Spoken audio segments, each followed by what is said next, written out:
everyone, and welcome to DataHub's August Town Hall. We're excited to have you with us today. Before we dive in, just a few quick housekeeping notes. Today's session is being recorded, and we'll share the recording afterwards so you can watch on demand. If you have questions throughout the session, pop into the Q&A section to the right of the chat, and we'll do our best to answer. Also, let us know where you're dialing in from. If this is your first time at our town hall, welcome. These sessions are all about sharing updates, learning from the community, and provides a chance to connect with the team behind DataHub. I also want to give a special thank you to those of you who are regulars at town halls. We see you, we're grateful, and we love that you keep showing up and sharing with us. And of course, a huge thank you to everyone here who supports open source. Your contributions, feedback, and participation are what make this community thrive. And if you haven't already, we'd love for you to join the DataHub community. You'll find a call to action in the navigation to sign up, and also Mackenzie will drop the link in the chat. Let's get into the agenda. It's packed with great content. We'll kick off with John Joyce and Ryan Novokuski of DemandBase. You'll hear Ryan's story about migrating to DataHub's Iceberg REST catalog, sitting on top of DataHub, and the learnings along the way. We'll hear from Mike Burke in our Champion Spotlight. I had the chance to sit down with Mike to hear about his experience exploring DataHub MCP. And Maggie Hayes will take us home with a deep dive on Lineage and the latest on our product roadmap. And we'll wrap with closing remarks from Shashanka. We're thrilled to share all of this with you today. So let's dive into John and Ryan's session. It's packed with insights and lessons learned. And the session runs about 27 minutes. And trust me, every minute is worth it. So let's roll the recording. Hey, everybody. Welcome to DataHub August Town Hall. I'm super excited to have Ryan Novokuski here with me today to talk about how DemandBase has deployed DataHub and also tried the new Iceberg REST catalog on top of DataHub. Maybe Ryan, you can give a quick introduction into yourself, and then I'd love to get into some questions I have for you. Yeah, absolutely. Thank you guys for having me. I am the manager of our data systems team here at DemandBase. So we oversee what we refer to as our unified data platform. So the idea when we started building this was that it's our internal source of truth for all of our data at DemandBase. When we set out to do that, we built this entirely around Apache Iceberg because we saw a lot of the value in the new lakehouse technologies, the vast cost efficiency, the scalability, and all of that. So that is now expanded to all of our internal data at DemandBase. And with that, of course, we need a catalog and have adopted the Iceberg REST catalog a short time ago, and more recently even have moved to DataHub as our Iceberg REST catalog. Awesome. Yeah, it was really cool to hear that you guys were thinking about using DataHub for your REST catalog. I guess, can you just walk us through some of the key challenges or maybe pain points that you were facing prior to considering DataHub? Yeah, definitely. So the biggest one certainly was data discoverability, right? Like that is one of the biggest downsides of this Iceberg architecture is that it is very distributed amongst teams. So there is no central Snowflake or central BigQuery or central database that everyone can go to, log in, and see everything there immediately. It just doesn't exist. But that's kind of a feature of this, right? Like we have this very strong separation of storage and compute. We can store our data in any number of AWS accounts, in GCP and in AWS. But because of that, it gives it this very, distributed nature. So there's also no single place you can go and say what data exists, who owns it, what should it be used for, what's the structure of it. It makes it kind of, much more difficult to do that. So we had very low data discoverability, where even though we were moving a lot of our data into this unified data platform, and that was making it much easier to utilize that data, access was streamlined, governance was streamlined, the knowledge of what data was there and what it should be used for was very, very difficult to come by. So that was by far our biggest challenge of, okay, how do we now that it is now accessible, how do we democratize that information, and how do we enable teams to know what's there, know how to use it, and keep that up to date, very, very regularly, obviously. Yeah, absolutely. And I think you touched on this, but maybe we can take a step back and just go over how you came to Iceberg in the first place, versus something like Snowflake, where maybe you do have some of that discoverability built in. Yeah, certainly. So like I said, so when we set out on this, and we were actually somewhat early to kind of the Iceberg trend, because we started building with this probably about 3.5, maybe 4 years ago now. So before the wave had really kind of taken off. And when we set out on this, we knew that we needed to build this unified platform that was eventually going to be used for all of our internal data. And one of the main things we knew we needed was cost efficiency. We have a ton of internal data at Demandbase that is, our data is the backbone of our application. We knew that we would be getting even more. We had just gone through an acquisition, and we knew that we're going to continue to expand our data. And we knew that, in the past, some of these other, data warehouse solutions had become quite expensive. So cost efficiency was a big one right off the bat. And that's what really drove us to, I guess initially a file-based solution. But then, kind of looking at some of the drawbacks of that, we kind of immediately pulled back from that. And that really in particular is because our very first use case for this was a change data capture CDC use case. So doing change data capture into raw Parquet files is very, very difficult. You have to do all of the management yourself. You have to do all of the reconciliation of the rows yourself. You have to keep track of everything. It becomes very, very cumbersome. So immediately we were looking for how can we do that CDC use case? How can we implement that in an efficient manner and a cost-effective manner? So very quickly we kind of moved to this lakehouse space with Iceberg, Hudi, and Delta. From there, it really was, looking at the three of them and deciding which one was going to be the best for us long term. So we looked at a number of different things. Obviously, we looked at the functionality, as is. What could it do that day? We obviously needed, merge into functionality, which most of them, supported. But then more broadly, what was kind of the state of the project? What was, how confident were we that we were going to be able to pick up this tool and use it? How confident were we in the long term of it? And that's what really drove us toward Iceberg. It had a flourishing community. It was truly open source. It had all the functionality we needed. Functionality they had on their roadmap that they've now delivered, was stuff we were very, very interested in. And we felt like it was the right project for us, at the right time. So that's how we kind of, then picked up Iceberg, implemented it for that initial use case as we were doing kind of this big migration, and then since have built this entire unified data platform around Iceberg. Awesome. Yeah, it sounds like Iceberg was kind of the perfect fit for you guys at the time. It's funny that you say you're kind of looking at using raw files directly and then found this emerging ecosystem of Hudi, Iceberg, et cetera, right at the right time. So before DataHub, you were using a different Iceberg REST catalog, presumably, and you decided then to move all of that into DataHub, hopefully, I guess, to address that discoverability challenge that you had called out. Were there other things that prompted that move, or what was the motivation behind making that choice?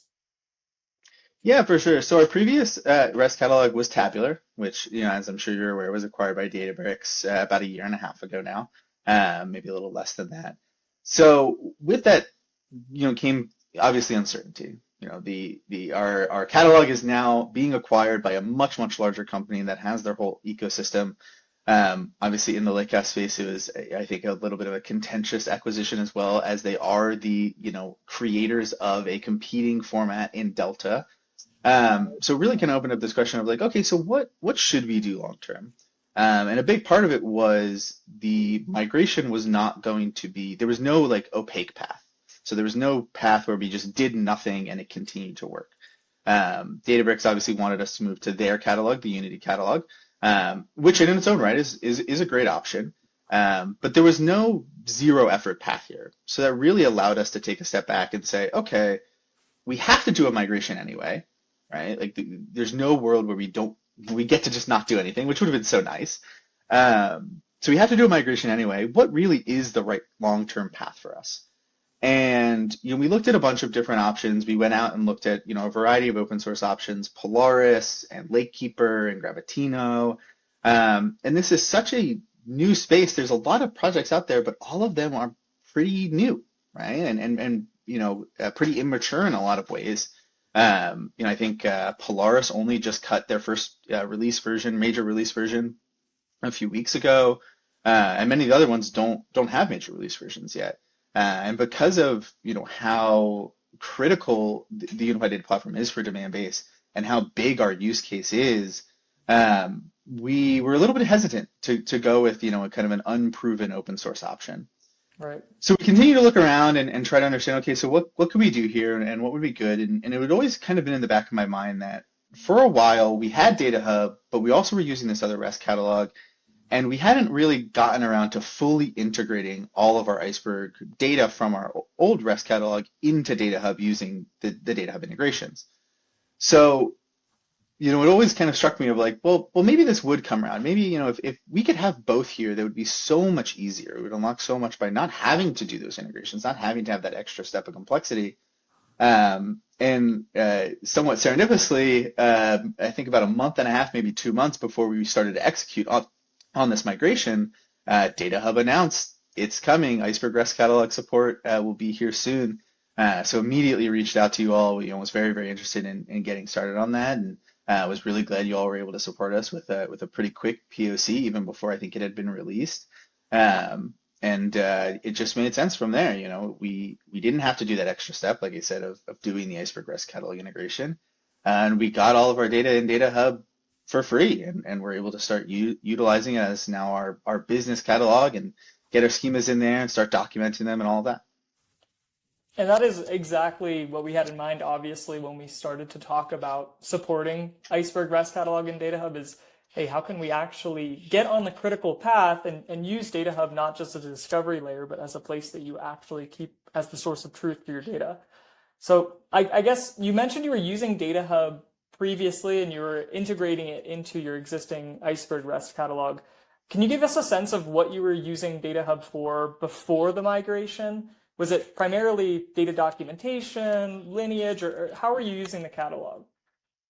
Yeah, primarily data documentation, and from kind of, I guess, like a few different angles. On my side of things, primarily from owners of the data platform and trying to make sense of all of the things that we have and help teams, access that data and democratize it more.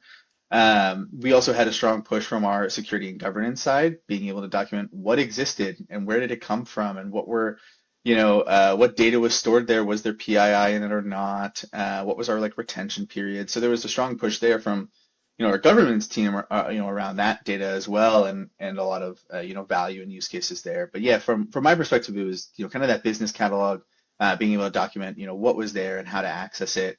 But with Iceberg, it was a little slow going, having to do that extra step of that integration, and had, so much else going on that we did, part of it, but didn't quite get all of our warehouses, integrated.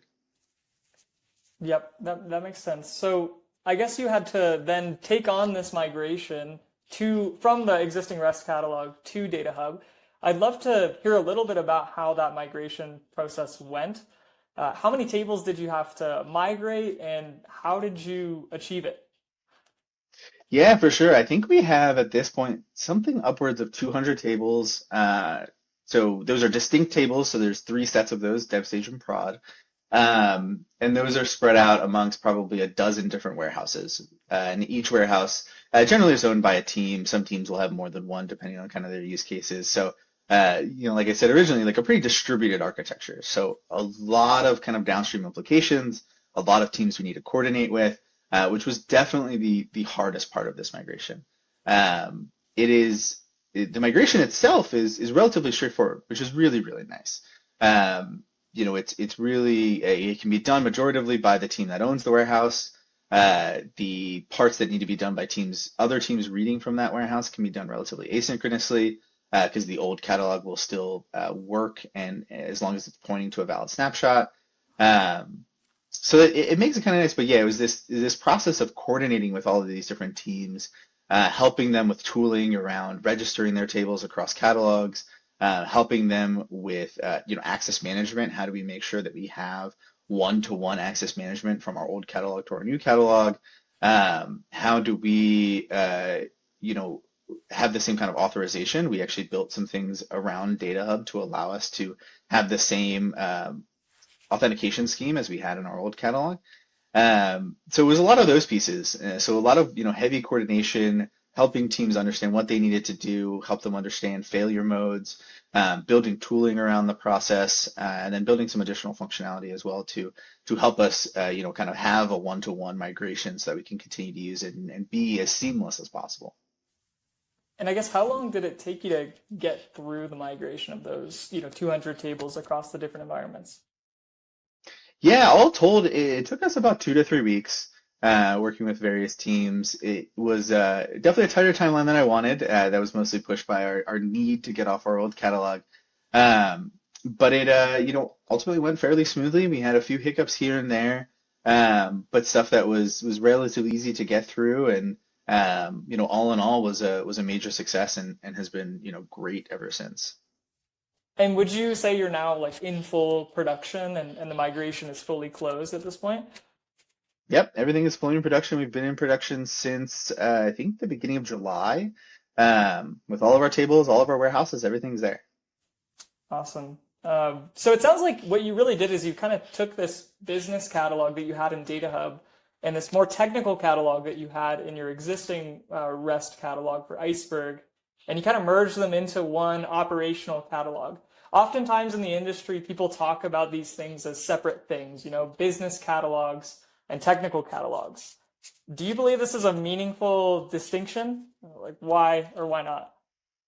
Yeah, it's a great question, and it's such an interesting one because I see especially LinkedIn posts all the time talking about data catalogs and talking about the uses of them, and even prior to DataHub supporting the Iceberg REST catalog, I would see articles like comparing DataHub to Polaris and to these other ones. And while they are in spirit somewhat of the same, they really, especially at that time, were so different in their uses, so different in kind of the problems that they solve. So I think in principle, yes, like there is certainly a distinction in terms of functionality and like what they are for. But I think in practice is where that gets kind of really interesting. So in principle, absolutely, a business catalog, at least in my view of things, is much more of a UI application. It is a place that you go to search your data sets. It is a place that you go to write documentation about them. It is a place where you go to, catalog quality about your data sets, catalog your properties about them, all of these things. And then a technical catalog is, as in its name, much more on the technical side of things and really about the operation of the data itself. So, disambiguating rights, everything that Iceberg can do with ACID transactions, managing snapshots, everything that Iceberg can do with time travel, is really what that technical catalog is then for. But, as we kind of talk about that, those two are completely disjoint functionalities, right? So there's no reason why they can't be the same tool.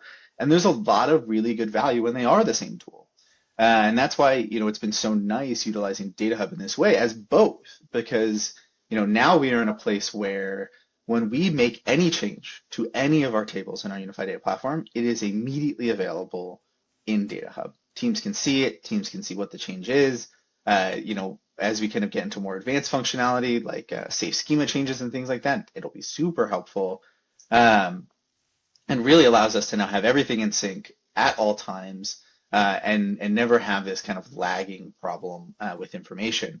So, they are, I think, in principle different things, but when you can have them be the same, you can have it all in one place. It provides a lot of additional value. And did you see any change in how people's maybe workflows worked before you did the migration and after the migration with respect to some of the things around data documentation and some of the kind of human context around the data? Did it feel like having them in the same platform has made for a lower friction experience for your end users? Yeah, definitely. And I think for a number of different reasons, especially the initial stuff, a lot of it was non-technical users talking to technical users. Because Right. previously, a lot of that was done very ad hoc over DMs, over, in Slack, and things just get lost in translation that way, right? You have this, conversation, someone calls a data set by one name, and then they go and talk to a bunch of other people and they're asking about it and they're not really sure what you mean or where it's coming from. Um, and there's really no way, previously for non-technical users to self-serve a lot of this information because you had to, again, because of the distributed nature, deeply integrate with these technical tools to understand to find what was there. Whereas now, what I've seen in the last month and a half is that non-technical users and technical users are both able to go into DataHub, and we're speaking the same language. We're talking about the same data sets. They can see what is in our unified data platform, what is in Iceberg. They can also see where they've been using things that are not in the unified data platform.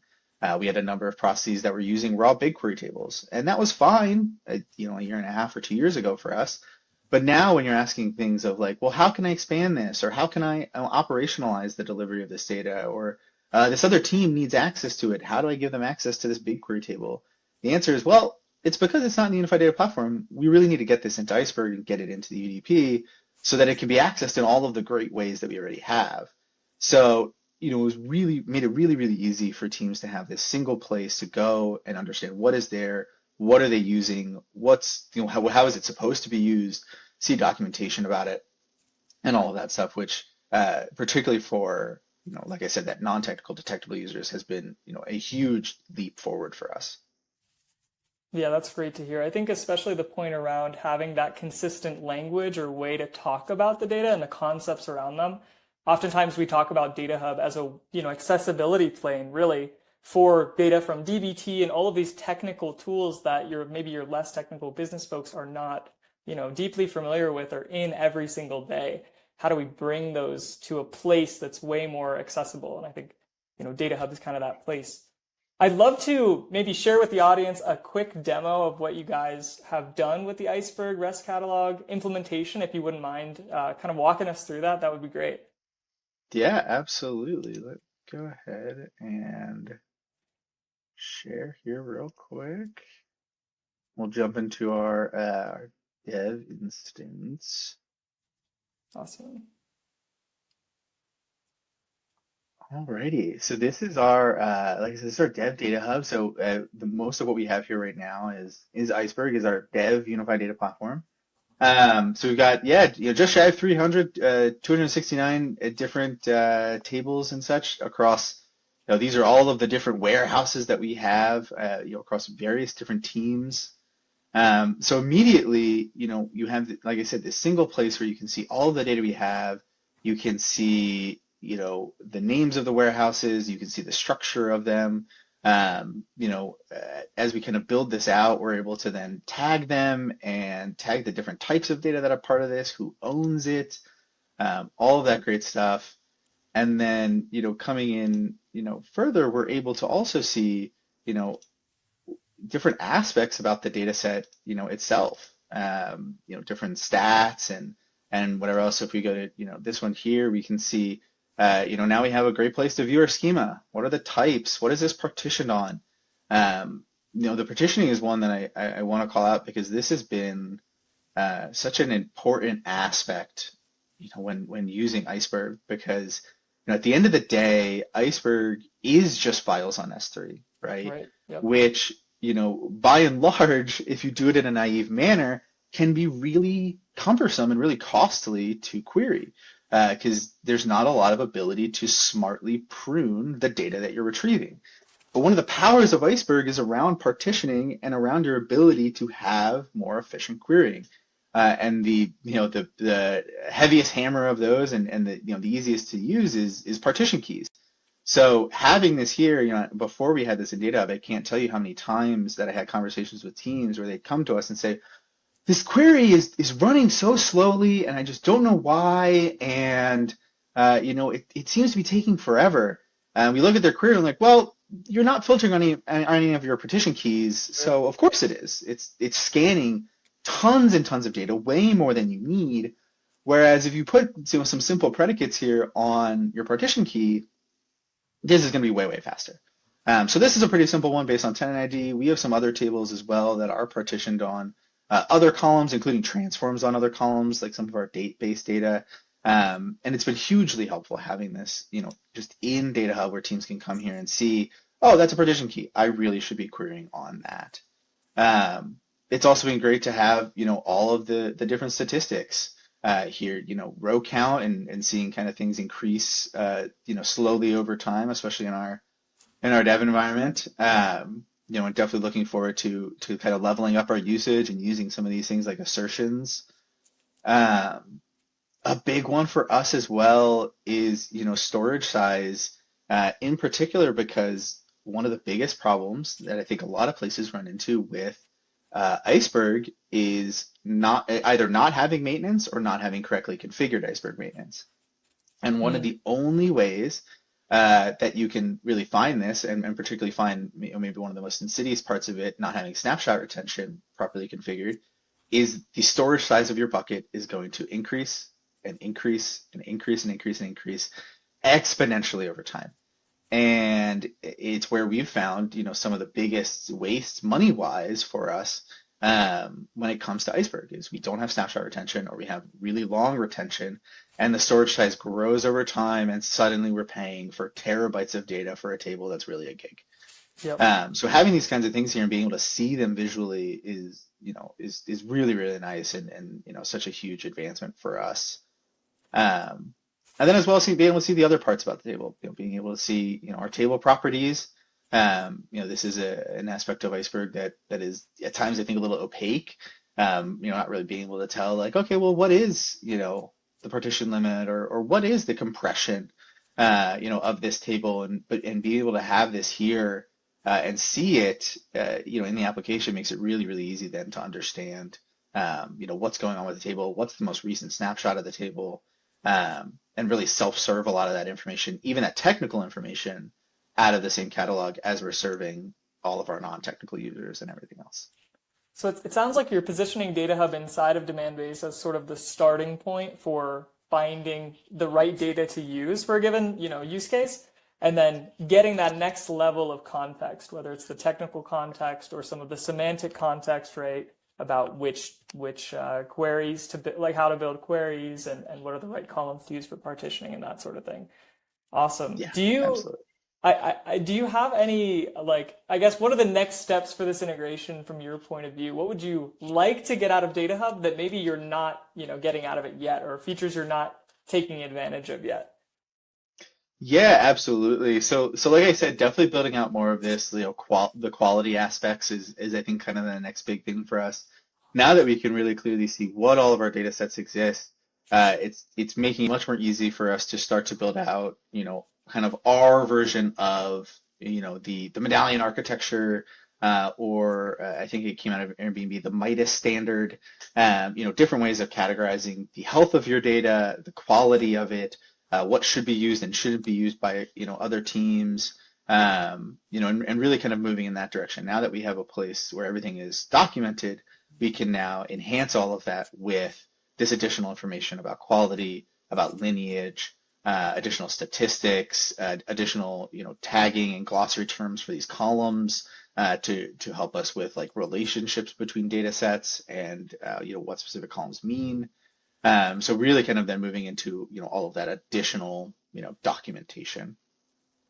Awesome. Yeah, and looking forward, just continuing on that theme, if you could, I don't know, wave a magic wand and add one feature or capability to what you have currently set up, what would it be? What else could DataHub ideally help Demandbase with?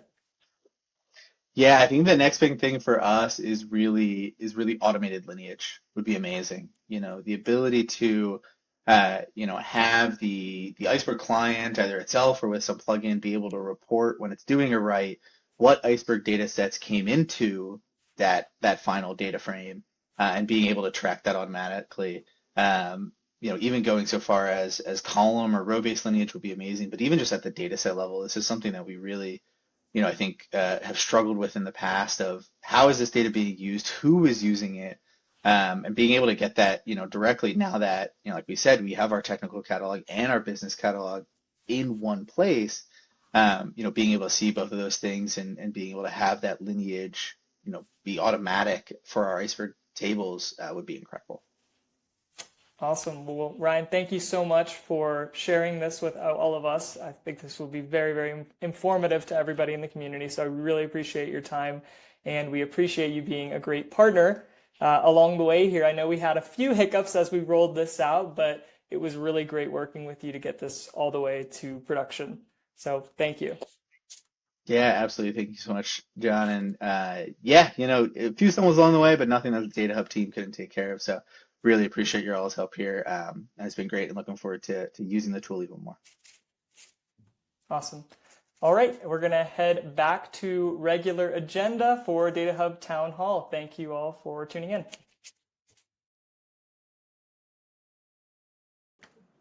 Thank you so much, Ryan and John. What a phenomenal session.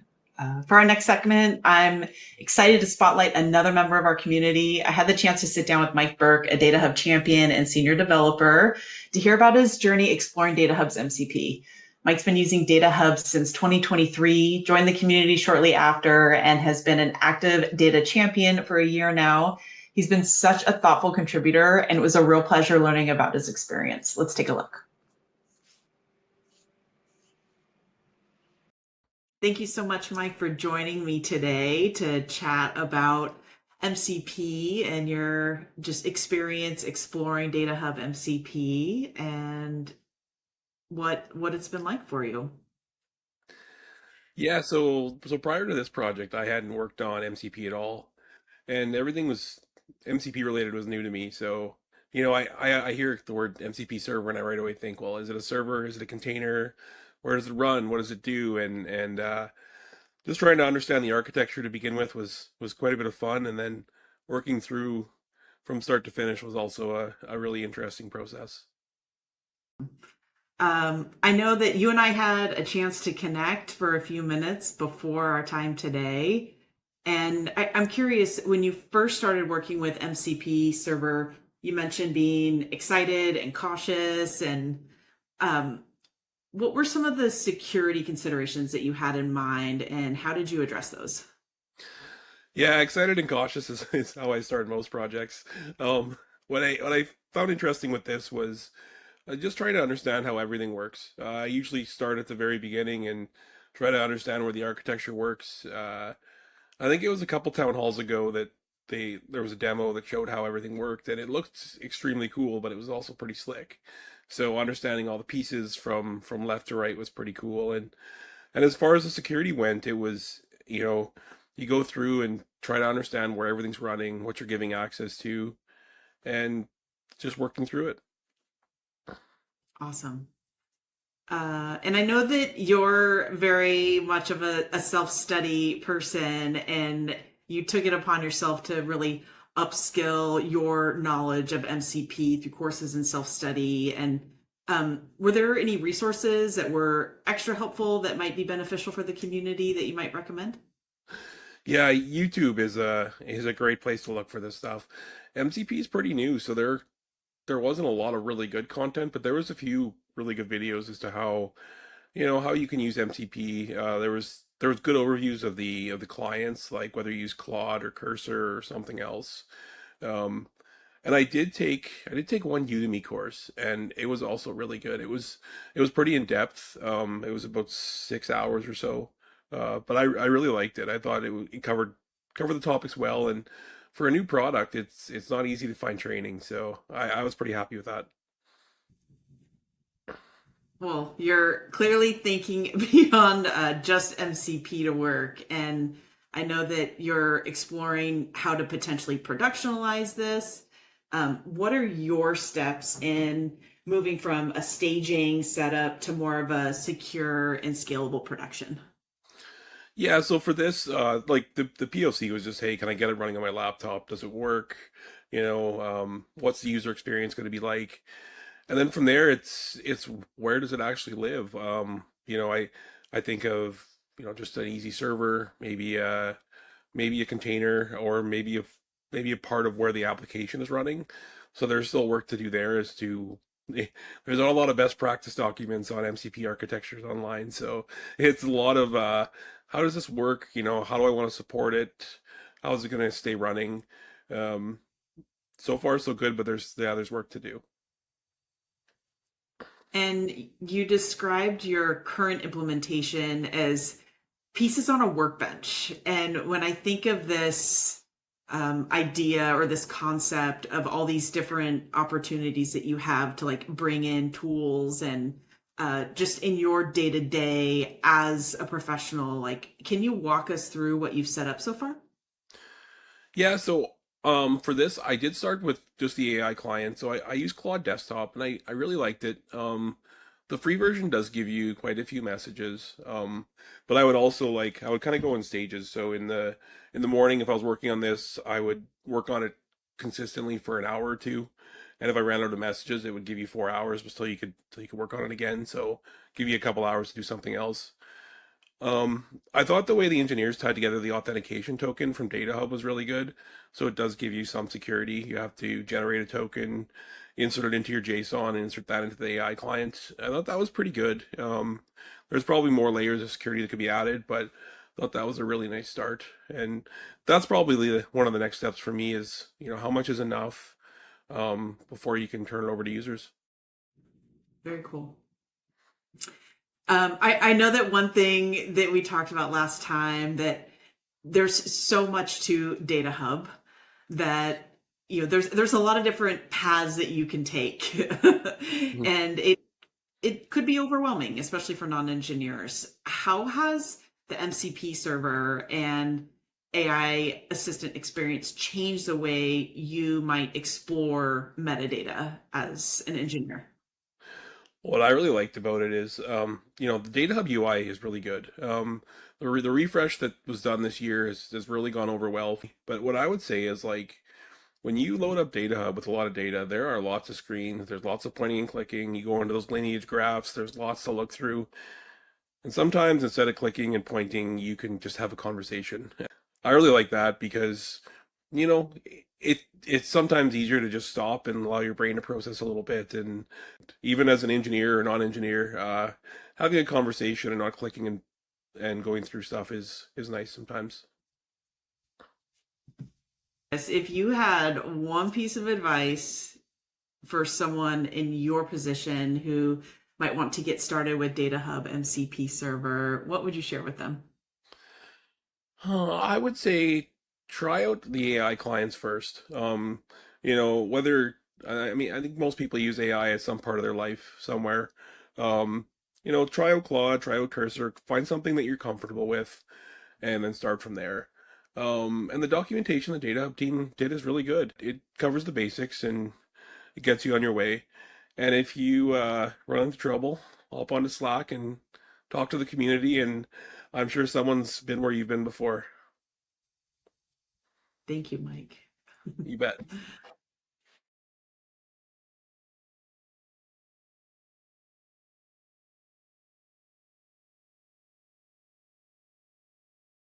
I'm on mute. Hello, there we go. Thank you so much, Mike and Jen, for that awesome conversation. We're going to move on to our next topic. So for those of you, if I haven't met you, I'm Maggie. I'm the founding product manager over here on the DataHub team. A couple of sessions for you today. I'm going to go through what you can do to make the most of using Lineage in DataHub, and then we'll also do a deep dive into our roadmap. So let me go ahead and share my screen.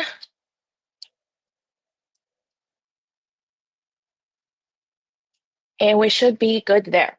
All right. So for folks who've maybe never seen DataHub before, one of the areas where we really shine is in our data lineage. So data practitioners know that the cheaper and faster it is to produce and store more data, the more dependencies we have, the more complexities we build for ourselves.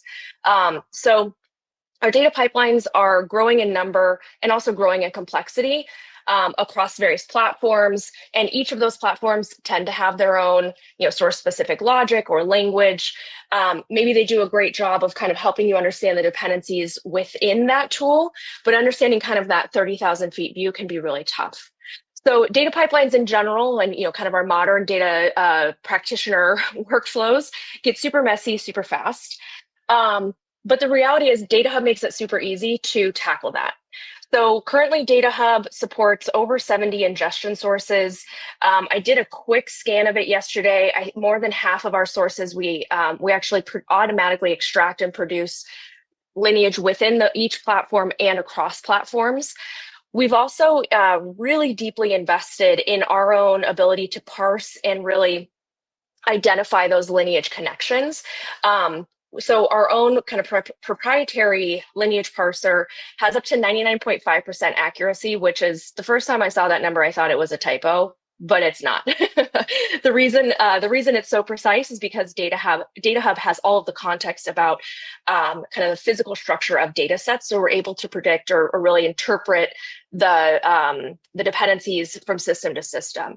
As one point of comparison, there are a couple of other open source kind of lineage extractor, lineage deriving tools out there. We did a benchmark a couple years ago and found that, or actually, excuse me, we did a benchmark within the last year and found that our lineage accuracy was up at 99.5%. Best case scenario, they were hitting about 80%. What we've seen time and time again is that lineage is only useful when it is as complete as possible. So really what all that is to say, DataHub goes really broad with a ton, with 70 or more connectors and really, really deep. So we're able to extract out that really nuanced and, kind of all of the edge cases that make data pipelines really, really complex. The other thing I'll call out is that DataHub is backed by open source. To date, in our code base, we have over 600 and I just looked yesterday. I think it's like 664 code contributors, and more than half of them are contributing back to our ingestion project. So what does that mean? What that means is that while we have, while we are the kind of central DataHub team backing the project, we are also kind of small in numbers, but we have this tremendous community behind us that can help contribute to either generating new ingestion sources, or just really providing that subject matter expertise of how it fits into modern data stacks and how we should be kind of modeling that within our stack. So in terms of Lineage and DataHub, why do we care about this, right? So like I said, DataHub does a fantastic job of automatically extracting and detecting that lineage. So you don't have to go in and kind of manually instrument or define those. But at the end of the day, once you have that cross-platform view of all of the interdependencies, it makes it so much faster to start to resolve data quality issues as they pop up. On the flip side of that, as you're kind of in your day-to-day workflows of building data resources, wherever those might exist, whichever tool it might be, DataHub makes it super easy to understand the impact of breaking changes. So if you're dropping a column, maybe you're changing a column type, or the underlying business of how something is derived or calculated, DataHub makes it super easy to kind of understand the ripple effects of that downstream. The last thing I'll call out is that in DataHub Cloud, we also have the ability to automatically propagate your metadata enrichment across those lineage edges. So if you've been in the DataHub community for a while, if you've ever seen me in one of these videos, you've probably heard me talk about shift left. We talk about shift left as kind of the principle that in a lineage graph, you want to move your kind of documentation as close to the source of where data is produced as is possible. So instead of treating documentation as an afterthought, you want to make sure that you're kind of incorporating kind of the annotation and the enrichment of that at its source. So once you've shifted left, you've already done the hard work to kind of go in and document it and annotate your resources. In DataHub Cloud, we actually have automations that allow for propagating that enrichment across the lineage graph. So kind of like you could think of it as like don't repeat yourself or dry documentation that really just leverages that amazing and rich knowledge graph.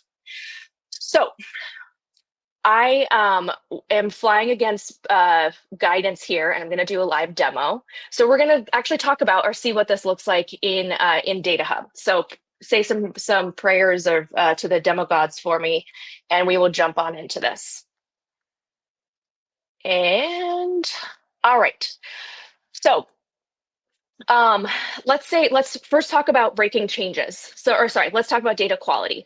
So let's say I'm the owner of this data set called pet details, and I'm getting complaints from, or I'm getting reports from either teammates or maybe my stakeholders that there's something going on with the status value. So we're not actually seeing the volume of adoptable pets that we would expect. So in DataHub, when you are in your kind of homepage here, you go into our lineage visualization. And this gives you just a really nice kind of visual way to understand how everything is connected. We also make it really easy to automatically expand out all of the edges of your lineage graph. So you'll start to see that, this pet details table that we started with has dependencies down in Looker, and goes on and on and on and on. We also have some dependencies on Power BI and additional Snowflake tables as well. So in terms of kind of navigating that lineage graph, we make it really easy to expand out and kind of navigate all of the various stages of transformation. But let's talk about that status field. Something's going on here. So when we're looking at kind of our pet details table, we're looking at it, we don't have any active incidents on it. All of our assertions, so within DataHub Cloud, all of our assertions are passing as expected. So what could be going on? What's really great about our lineage coverage is we actually start to automatically derive all of the column level lineage as well. If we take a look at status, we'll notice that we can kind of see that it's derived upstream from this table called pets. Just at a glance, what I can see, number one, is that there's an active incident and then a DataHub assertion. So a DataHub Cloud, assertion is failing. But then I can also see that this asset has been deprecated. So instead of me having to trace through code bases to figure out how was this one data set derived, okay, it came from these 5 DBT jobs, which sit on top of these 4 tables. I can just go in and see right off the bat that, hey, first of all, this data set's been deleted, it's been deprecated, so it likely hasn't been updated. And I have a much stronger foothold in understanding the root cause of that data quality issue. So let's talk about how we actually move into proactive treatment of this. So let's say I need to go in and I'm going to change the status here, maybe before the values were up for adoption and adopted. If I wanted to understand, and now the statuses are going to be, in shelter, placed in home, and in foster care. I don't know. So that's going to have a ripple effect downstream. As you saw when I extended this out on the right-hand side, there's a ton of downstream resources, but I don't know how many of those are going to be using that field or how many of those I should really be concerned about. So another thing that we can do in our front or in the DataHub UI is go into our impact analysis tab and start looking at either the upstream or downstream dependencies with various degrees of dependencies. So with this quick view, I can now see that there's 14 downstream assets. And if I wanted to, I could actually hone in on that status field and see which resources of those 14, so we have 7 of them, are leveraging that. So now I have a concrete list of resources that I know that I need to act on, and I can go from there. For the sake of time, I'm going to go a little bit more quickly. In DataHub Cloud, we do offer column documentation, glossary term, and tag propagation across your lineage graph. So if this is something that, if you're kind of interested in learning more about this, we can feel free to reach out and we can talk to you all about it. But it's basically just kind of flipping a switch. And then as an asset is annotated, all of its downstreams are going to be updated automatically. You'll notice when we go back to this resource here, for example, postal code is, it'll have a little lightning bolt here, and it'll tell you that this is propagated from and which resource that came from. So this is really, really valuable for PII or kind of GDPR or compliance initiatives so that you can have consistent documentation across the board. Finally, this is all well and fine, right? Well and good. But this is, you're still kind of pointing and clicking, and you have to go in and kind of do this discovery on your own. Another option on the for folks that are using our MPC, and let me go ahead and make this a little bit bigger.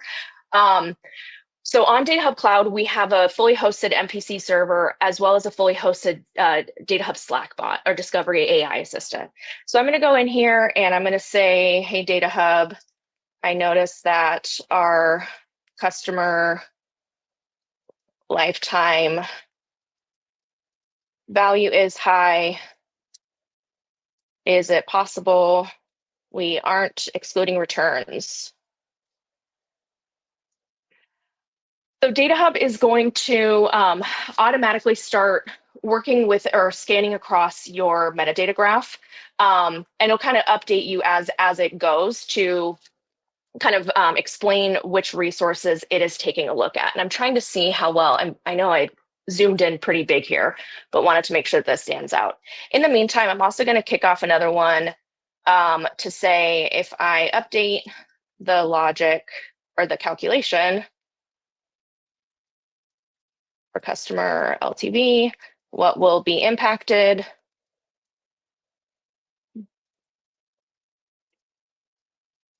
And who should I contact? So you'll see that DataHub is very busy over here. All of the metadata that we've ingested, all of the connections that we've made between resources are candidates for DataHub to kind of evaluate. We're also looking at ownership. We're looking at classification. We're looking at which domain it lives within, what's its status, how recently is it updated, how is it queried. I mean, really, basically, it's training off of everything that we know about this in our knowledge graph. So once again, I asked that our customer lifetime value is high. Is it possible we aren't excluding returns? What DataHub comes back with and says, in this Explorer, we see this field called is returned, but it's actually, there's no indication that returns are being excluded from that calculation.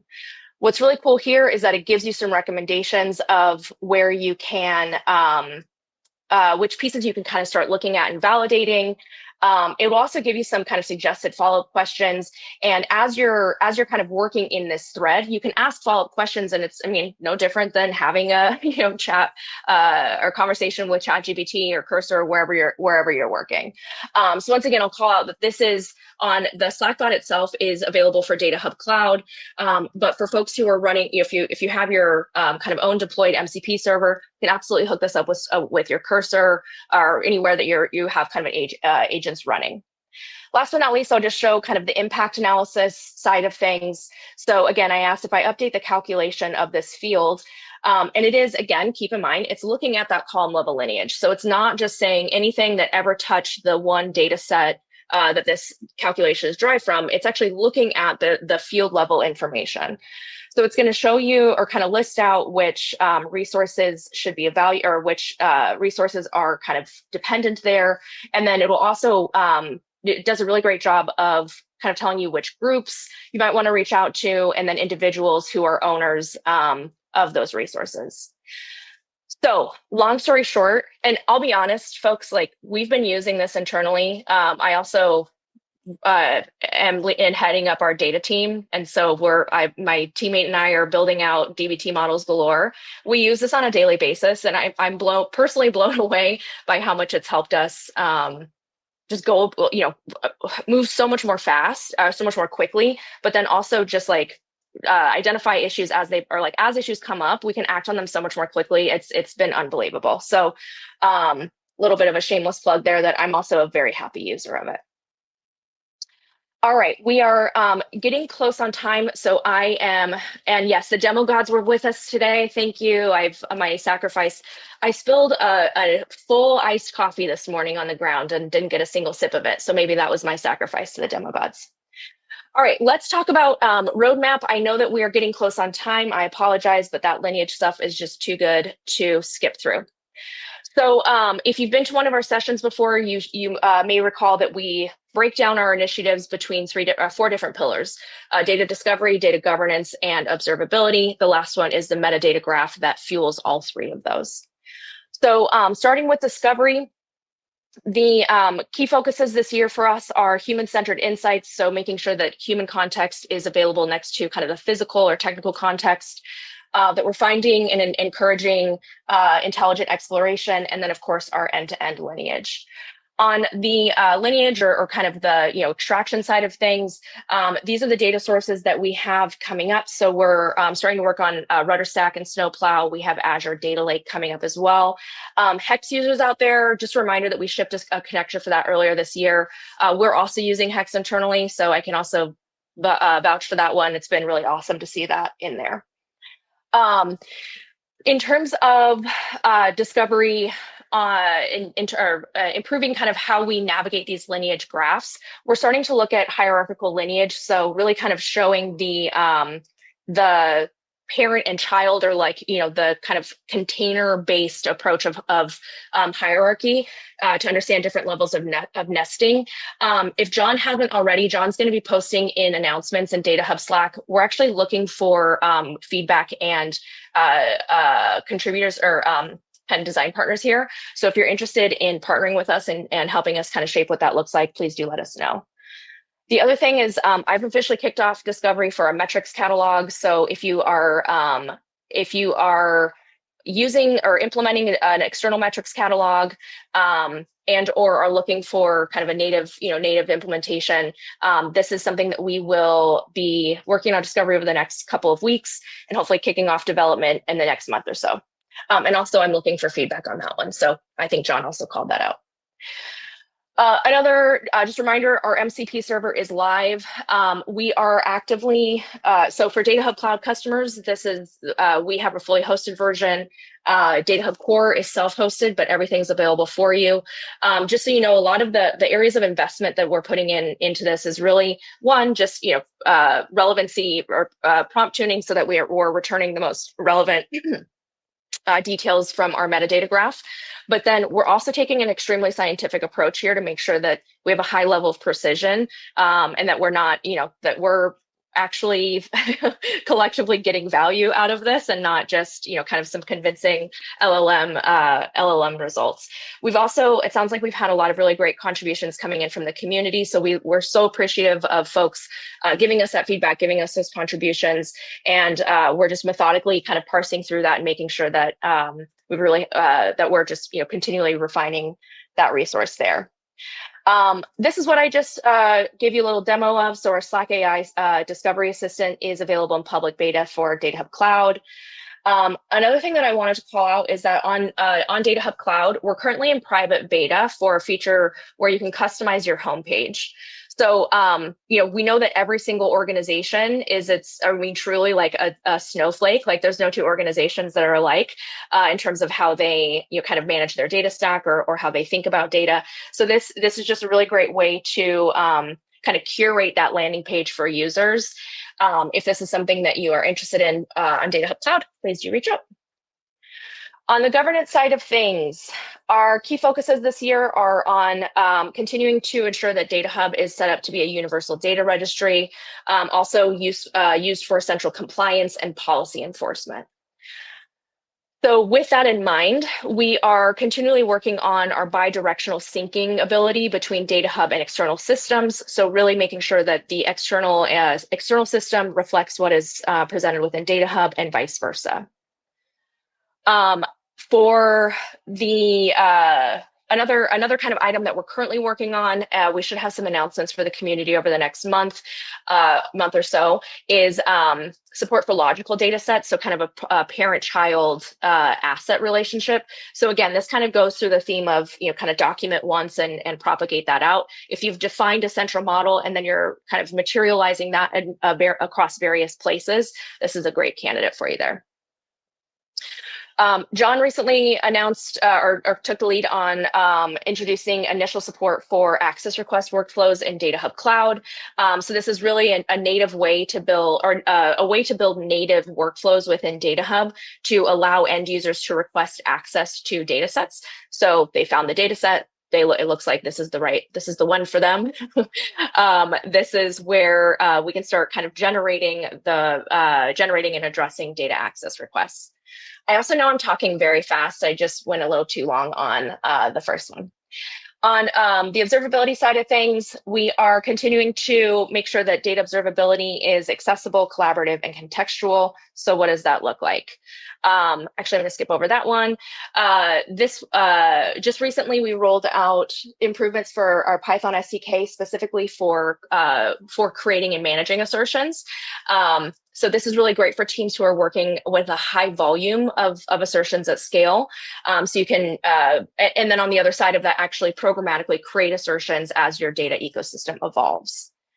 The other thing we rolled out in DataHub Cloud is the ability to bulk create field level assertions. So you can imagine if you have a super wide data set with hundreds of columns, and you want to create kind of data monitors on multiple columns. Before, you'd have to go in and do them one at a time. We now allow you to. We now have support for going into DataHub and creating those in bulk. Last but not least, we'll talk about our platform. We just recently rolled out some massive improvements to our quick start performance. So for folks who are running quick start, you should see much faster build times and lower failures due to Zookeeper. Later this year, we're going to be rolling out service accounts, so you can kind of have those central keys for managing programmatic workflows. We also just rolled out some improvements to our ingestion run summary, so you'll have better, improved visibility into kind of the outcomes of your ingestion run. I'll be announcing this in our upcoming release to the open source community. And let's go. Thank you all for listening. Srishanka, what do you think? Let me stop sharing my screen. Well, clearly DataHub is moving fast and the updates are rolling in fast and quick. It was super exciting to see the MCP updates. Thanks everyone for joining us today.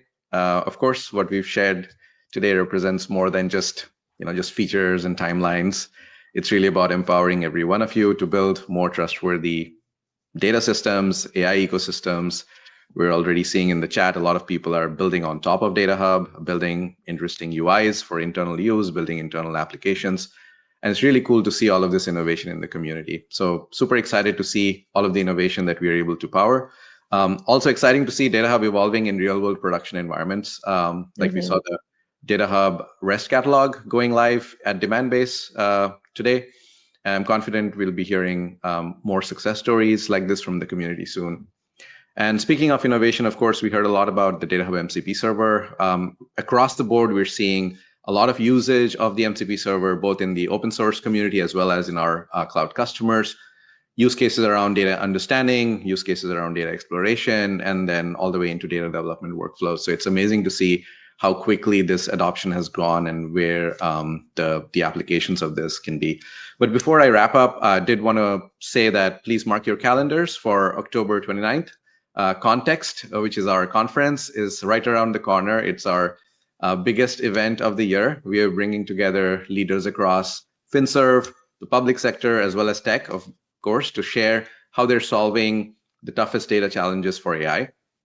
You won't want to miss it, so save the date. There's a registration link that'll be shared very quickly, or you can just get that QR code. And whether you're running, open source or leveraging our cloud offering, of course, you're part of this community, and we'd love for you to be part of this conference. Few other announcements. I think we mentioned this already. We just released v1.2.0, so check out the new release, and of course, visit datahub.com for updates. Let's go and make some data and AI magic happen. Amazing. Thank you so much, everybody, for your time and your attention. I realized today this is my 4th year of town halls. It's been a wild ride. So I appreciate you all for coming along with me. Wow. But yeah, happy summer, everybody. Hope you had some nice time off, and we'll see you at the next one. Adios. See ya.